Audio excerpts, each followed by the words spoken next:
जय भीम, जय भीम, जय भीम। आपसे तेज मेरी यारी बिना माइक के बोल दूंगी। जय भीम, जय भीम। साथियों, आज गुजरात की बड़ौदा डिस्ट्रिक्ट में हम उस भूमि पर खड़े हैं जहां आज ही के दिन बाबा साहेब डॉक्टर अम्बेडकर ने 1917 में एक संकल्प लिया था। सुबह से अभी तक संकल्प की बात चल रही है। सभी वक्ताओं ने संकल्प पर बोला, हमारे कवियों ने, हमारे गायकों ने संकल्प पर जोर दिया है। क्यों दिया है जानते हैं आप? क्योंकि हम संकल्प लेने में अभी कच्चे हैं। क्यों वो जोर दे रहे हैं? उनकी सारी स्पीच में 80% हिस्सा संकल्प पर रहा है। पता है क्यों? क्योंकि हम यहाँ से निकलेंगे और जो हमने सुना है ये कान हमारे आर पार हो रहे हैं।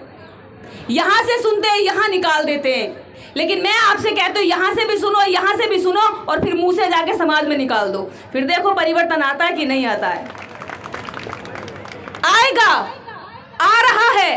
अब से 7-8 साल पहले कोई जानता नहीं था कि बड़ौदा के इस जगह पर कार्यक्रम किया जा सकता है।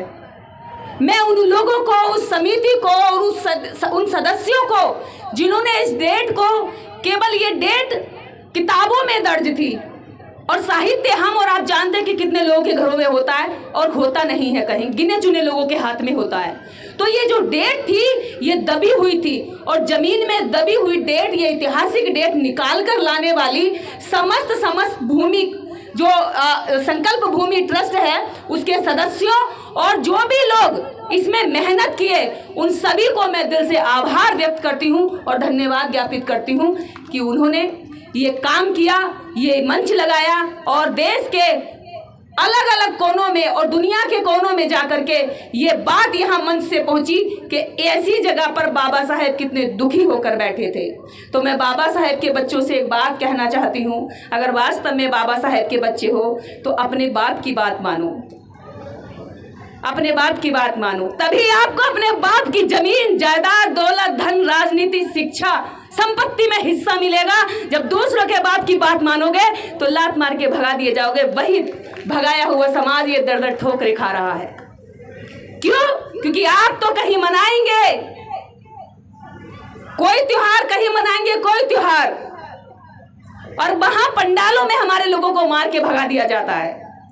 वैसे वो सही करते हैं क्योंकि हमारे जो मुंह से प्यार से कही गई बातें हमारे समाज के कुछ ढीठ लोगों पे बड़ी धीरे से असर करती हैं, लेकिन उनकी जो डंडा पड़ता है, लाठी पड़ती है, लात पड़ती है, बाल पकड़ के मारते हैं तो शायद उन पे कुछ असर पड़ जाए। अच्छा है, मैं उनसे भी यहाँ संदेश देती हूँ कि भैया अगर हमसे ना सुधर रहे तो तुम भी मार मार के सुधार दो, लेकिन सुधरना जरूरी है। क्या कहे, अपने लोगों को मारने के लिए इजाजत तो नहीं दे सकते, लेकिन मजबूरी में ये कहना पड़ रहा है। कोई हाथ लगाए तो हमारा दिल दुखता है ना, हमारा कलेजा फटता है जब घटनाएं आती हैं पिटने की, मारने की, बेटियों को उठाने की, जलाने की। आज भी आजाद भारत के अंदर जब 76 वर्ष पूरे हो चुके हैं, आजादी का अमृत महोत्सव मनाया जा रहा है, लेकिन हमारे लिए अमृत नहीं है कहीं भी। हमारे लिए तो मृत है, मृत्यु है, जहर है, जातिवाद का जहर जो हमें शिक्षित होने के बाद भी हमारा पीछा नहीं छोड़ता, जैसे बाबा साहेब का पीछा नहीं छोड़ा था। जानते बाबा साहेब के साथ शिक्षित और नौकरी में आने के बाद भी क्यों किया था ब्राह्मणवादियों ने ये षड्यंत्र? क्योंकि उन्हें ये डर था अगर डॉक्टर अंबेडकर शिक्षित हुआ है, टाई सूट बूट पहन करके अगर आज नौकरी करेगा और इसको हमने सम्मान दे दिया, इस अछूत महार को स्वीकार कर लिया हमने इस कुर्सी पर, तो फिर इसका समाज पढ़ लिख कर कुर्सियों पर कब्जा करने लगेगा। समाज में ऐसा संदेश दो कि तुम्हारी पढ़ने लिखने के बाद भी तुम्हारी नीचता और अछूतता को हम स्वीकार नहीं करें। और ब्राह्मणवादियों ने बाबा साहब का अपमान करके यही संदेश दिया। और एक संदेश दिया कि तुम कितना भी जातिवाद को मिटाओगे, आप एक लकीर मिटाओगे वो 10 लकीरें खींचते जाएंगे। आप एक षड्यंत्र उनका बताओगे समाज को, वो 10 षड्यंत्र समाज में घेरते चले जाएंगे। हमारे दिमाग का टेस्ट करते हैं वो, क्योंकि उन्हें पता है कि हम बाबा साहेब की औलादे भले ही हैं, लेकिन हम उनकी बात नहीं मानते। जय भीम बोलने से बात नहीं बनेगी, नमो बुद्धाय बोलने से हम बौद्धिस्ट नहीं बन जाएंगे। हमारे व्यवहार में झलकना चाहिए, हमारे परिवार में झलकना चाहिए, हमारे चरित्र में झलकना चाहिए, हमारे संस्कारों में झलकना चाहिए। अब हम बोध दिखेंगे। मैं ऊपर से कह लूं, हमारे मुंह में भर रहा है गुटखा, जो नाम उठा है, उठा है, कुछ तो मुंह भी नहीं खोल पा रहे। मैं ही यहाँ सुबह से मिल ली 50 से, कुछ तो बोल भी नहीं पाया ऐसी करके, क्योंकि 5 रुपए खराब हो जाएंगे। ये समाज की सच्चाई है। अभी इस समाज पे नशे पे काम होना चाहिए, शीलों पर काम होना चाहिए, 22 प्रतिज्ञाओं पर काम होना चाहिए। आपको 33 करोड़ से कुछ नहीं मिला, लेकिन 22 प्रतिज्ञाएं जीवन में उतार कर देखो, दुनिया का सारा सुख, सारी संपत्ति मिल जाएगी। आपको जागरण, कीर्तन, दुनिया भर के आडंबर आज तक मनाए, अलग अलग की मनोती मनाई, चढ़ावा चढ़ाया, प्रसाद चढ़ाया, मन्नतें मांगी, भले उनसे रेडिया रगड़ रगड़ के हमारी पीढ़ियां खत्म हो गई, वहां भले कुछ नहीं मिला, लेकिन मैं दावे के साथ आज आपसे कहती हूं, अगर आज आप पंचशील, 5 शीलों को जीवन में उतारने, उन्हें स्वीकार करने का संकल्प लेकर जाएंगे, तो ये भारत पूरी दुनिया के नक्शे पर एक खूबसूरत राष्ट्र के रूप में दिखाई देगा। करके तो देखिए। दुश्मन से आप उम्मीद करेंगे कि वो आपको बढ़ावा देगा, वो आपके लिए टूटी हुई एक बहती नदी के लिए पुल बना कर देगा। अरे नहीं जी, अगर आप तो पगडंडी पे चल भी रहे होंगे तो लात मार के गएगा जा डूब, क्योंकि उसकी नजर में हम कुछ नहीं है। पर अपनी नजर में जब तक हम कुछ नहीं बनेंगे, जब तक हम अपनी नजर में अपना ही सम्मान, अपना भी स्वाभिमान नहीं पहचानेंगे, तब तक दुश्मन से कैसे मांग करेंगे। अभी तो हमारे लोगों में स्वाभिमान की चिंगारी नहीं आई है। स्वाभिमान क्या होता है, क्या होती है इज्जत। इस देश के अंदर एनसीआरबी की रिपोर्ट बताती है कि हर 4थे मिनट पर, हर 8वें मिनट पर एक दलित बेटी का रेप हो जाता है।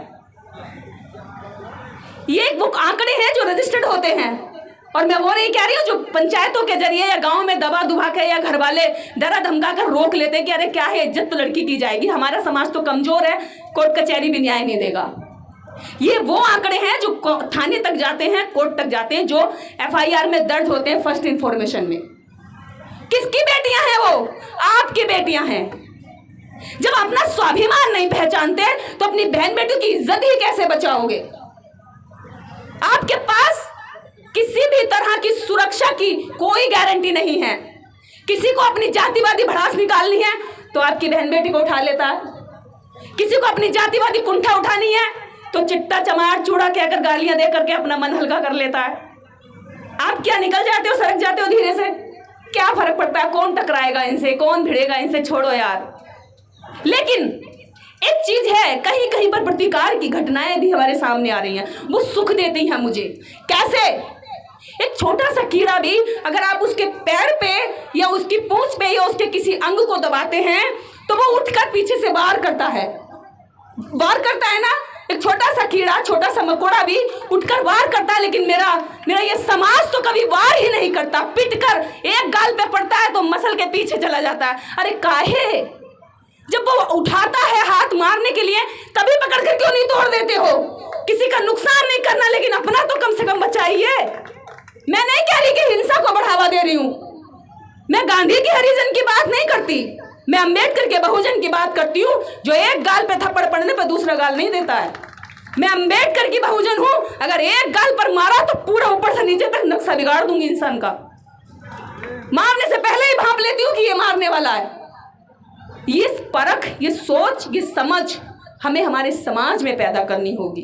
विशेषकर अपने समाज की महिलाओं को, बेटियों को, बहुओं को, इनके लिए आप मोमबत्ती लेके सड़कों को मत भरिए, घर के अंदर ही इन्हें दुर्गा देवी, काली देवी मत पढ़ाइए, फूलन देवी पढ़ा दीजिए, फूलन देवी। ये देखिए ये कैसे आपका भी स्वाभिमान बचाएंगी, अपना भी बचाएंगी। जरूरत नहीं है फूलन देवी की तरह शोषण करवाने की, जरूरत है कि फूलन देवी जैसा रुद्र रूप, ऐसा व्यवहार, ऐसा संकल्प, उससे पहले अपनी बहन बेटियों और बच्चियों में वो संस्कार और वो व्यवहार डालने की जरूरत है। बच्चियां हमारी हैं, तड़प दी जाती है, मार दी जाती हैं।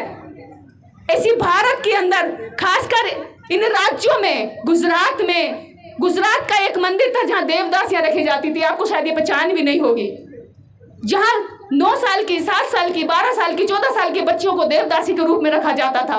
वो किसकी होती थी? इसी बहुजन समाज की होती थी। सुंदर बच्चियां, भगवान के नाम पूजा कराई जाती थी और उस भगवान से शादी कराई जाती थी। देवता तो उनके साथ नहीं रहते थे, ना उनका उद्धार करते थे, लेकिन मंदिर के पुजारी उनका शोषण करते थे। भारत का हिस्ट्री बता रही हूँ, भारत की हिस्ट्री बता रही हूँ। मिस कैथरीन मियो मदर इंडिया एक बुक है जो भारत में बैन कर दी गई थी। अगर आप उसको पढ़ेंगे तो जानेंगे कि कितना कितना खौफनाक मंजर हमारी बच्चियों के साथ भारत में गुजरा। 12-14 साल 9 साल की बच्चियों की जो जान की हड्डियां हैं ना वो फैल जाती थी। 80-80 वर्ष का 90-90 किलो का पुजारी आपकी बच्चियों के साथ उनका शोषण करता था। अरे ये तो भला है बाबा साहब डॉक्टर अम्बेडकर का, शुक्र है बाबा साहब डॉक्टर अम्बेडकर का कि आज वो बच्चियां मंच से दहाड़ रही हैं, वरना किसी मंदिर में जाकर देवदासी की तरह वहां भीख मांग रही होती। मैं शुक्रगुजार हूँ मेरे बाप अम्बेडकर की, इसलिए आभार व्यक्त करने के लिए अपने जीवन का जितना समय दे सकती हूँ अपनी ड्यूटी निभा रही हूँ। वो कर्म आपको भी करना है, वो अधिकार आपको भी मिले, निर्देश को नहीं मिले या मंच पे बैठे इन लोगों को ही नहीं मिले। ये ड्यूटी आप सबको भी निभानी है। जब हम अपने पिता की जमीन लेते हैं तो उसका कर्जा भी हमें ही चुकाना होता है, और हम तो वो कर्जदार हैं जो अभी भी अपने बाप के कर्ज में डूबे पड़े हैं। बाबा साहब डॉक्टर अम्बेडकर अपने 4-4 बच्चों की कुर्बानियां दिए, अपनी जवान पत्नी की कुर्बानी दिए, विदुर का दंश झेला, बीमारियां हुई, लेकिन चरित्र से नहीं गिरे। डॉक्टर अम्बेडकर इस भारत के अंदर जितने ज्ञानवान थे, इतना ही उनका समाज अज्ञानी रूप में जी रहा था। पर बाबा साहब डॉक्टर अम्बेडकर की जो ज्ञान, बाबा साहब डॉक्टर अम्बेडकर के नाम की जो ज्ञान का सूर्य हुआ, उसकी किरणें, उसकी जो धूप, उसकी जो प्रकाश हम पर जाना चाहिए था, वो देश की सरकारों ने रोक के रखा, हमारे खुद के नेताओं ने रोक के रखा। जो मंच के बड़े बड़े नेता होते हैं उन्होंने बाबा साहब को नहीं पढ़ा होता है। जो पार्टियां, राजनीतिक पॉलिटिकल पार्टियां चला रहे हैं, वो बाबा साहब को सही से ना पढ़ते, ना ब्रीफ करते, ना बताते, क्योंकि उनको भी कभी कभी लगता है कि अरे इनको क्या जगाना, 5 साल में एक बार जाएंगे, इनको कहेंगे जी जय भीम वोट दे दो, दे देंगे ये लोग, या कोई और पार्टी वाला आके ले जाएगा। क्योंकि हम नेता भी चरित्रवान नहीं ढूंढते ना, हमें तो नेता भी चाहिए, चल दारू पिला दी यही नेता हो गया, लड्डू खिला दिया यही नेता हो गया। ऐसे नेताओं को हम लोग चुन लेते हैं। जब तक परिवार के मुखिया चरित्रवान, शीलवान नहीं होंगे, तब तक ये समाज शीलवान नहीं बनेगा, और जब तक समाज शीलवान नहीं बनेगा तब तक हम नेताओं को अभी पहचान नहीं कर पाएंगे कि उसमें कौन कौन से शील उसके व्यवहार में है। मंच पर बोलने वाले व्यक्ति में कम से कम इतना तो हो कि उसके अंदर 5 शीलों की जगह कम से कम 4 शील तो कम से कम हो। ये आपको पहचान करनी है और ऐसा ही आपको बनना है। ऐसा नहीं है कि आप मंच पर चाहते हैं कि वो पूरा ऊपर से नीचे तक पूरा देवता की मूर्ति हो और हम जो है नीचे सुधार ना करें। तो ये सुधार की बात आप में भी और मुझ में भी बराबर लागू होती है। मैं ये बात इसलिए कह रही हूँ क्योंकि जब तक हम सुधार की बात नहीं करेंगे, जब तक हम सुधरेंगे नहीं, ये बातें केवल मंच तक कानों को सुख पहुँचाकर बात खत्म कर देंगी। इसलिए मैं वही बात फिर से कहती हूँ कि अपनी बच्चियों की, अपने समाज की, अपने लोगों की, अपने मंचों की अच्छी से अच्छी सुरक्षा करिए और उसको समझिए कि वो आपको कहाँ लेके जा रहा है। अम्बेडकर राइट मूवमेंट आज मैं बड़ोदरा में देख रही हूँ कि एक समय पर यहाँ इस राज्य को दंगों के नाम से जाना जाता था कि दंगे हो गए और इस तरह मार काट हुई, या पीएम के नाम से जाना जाता था। लेकिन आज गुजरात को, विशेषकर बड़ौदा को बाबा साहेब की संकल्प भूमि के नाम से जाना जा रहा है। ये मेरे लिए प्राउड की बात है, हम सब के लिए प्राउड की बात है और ये आप सबका योगदान है इसमें। आप एक एक व्यक्ति जो यहाँ खड़ा है उन सब की इसमें लगी हुई मेहनत है कि आपने अपनी मेहनत से भारत के अंदर जो बाबा साहेब अम्बेडकर के ज्ञान का प्रकाश यहाँ दबा के छुपा के रखा हुआ था, उस प्रकाश पे से आपने पर्दे हटाने का काम किया है और वो धीरे धीरे उसकी किरणें पूरी देश में फैल रही है।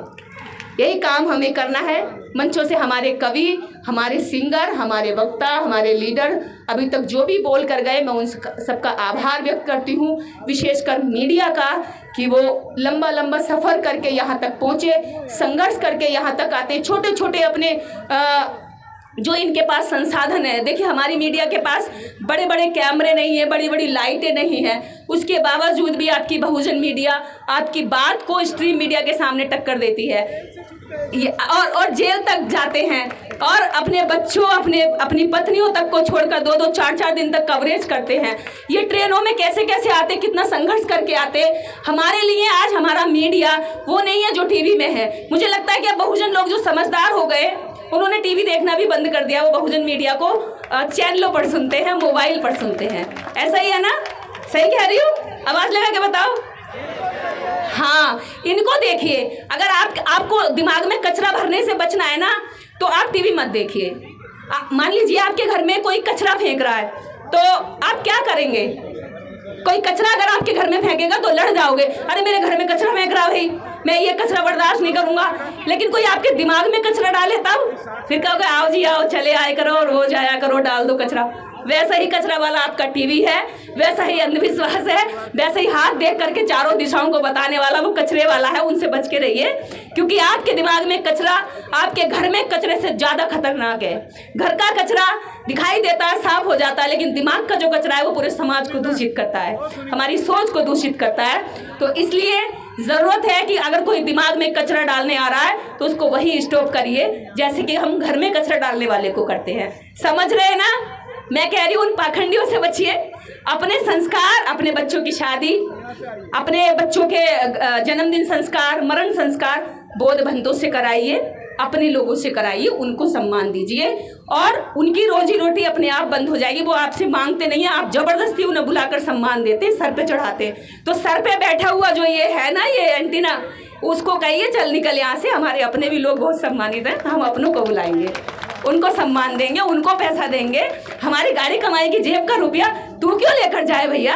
तो उसको कचरे वाले को रोकिए और जो वास्तव में आपका भला चाहता है, आपको ज्ञान देना चाहता है, ऐसे बौद्ध भक्तों को आप अपने घर में जगह दीजिए, अपने घर का भोजन दान दीजिए, अपने बच्चों में संस्कार डलवाइए। तो खत्म करें? ठीक है, ओके, ठीक है। मैं इसी के साथ खत्म करती हूँ।